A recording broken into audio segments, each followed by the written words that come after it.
టెంపాడు భీమా కోయిల్ సాగర్ లాంటి ప్రాజెక్టులకు పేరు మారి లాస్ట్ కు పెండింగ్ ప్రాజెక్టులుగా నామకరణం చేసిన ఘనత కాంగ్రెస్ తెలుగుదేశం పార్టీలది. ఆ పెండింగ్ ప్రాజెక్టులను రన్నింగ్ ప్రాజెక్టులుగా మార్చి ఇవాళ పాలమూరు జిల్లాను పచ్చబడగొట్టింది కేసీఆర్ గారు.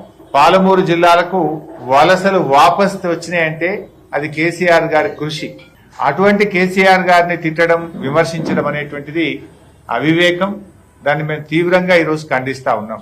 ఇవాళ నేను రేవంత్ రెడ్డి గారిని కోరేది ఒక్కటే, 2014 కేసీఆర్ గారు ముఖ్యమంత్రి గారు కాకముందు పాలమూరు పరిస్థితి ఏంది, ప్రస్తుతం పాలమూరు జిల్లా పరిస్థితి ఏంది, ఈ ప్రశ్నకు మీరు సమాధానం చెప్తే చాలు ఎవరేందో ప్రజలకు అర్థమవుతుంది. 2014 కంటే ముందు దేశంలో అతి ఎక్కువ మంది వలసపోతున్న జిల్లా పాలమూరు జిల్లా. 2014 కంటే ముందు దేశంలో ఎక్కువ కరువు ఉన్న జిల్లా పాలమూరు జిల్లా.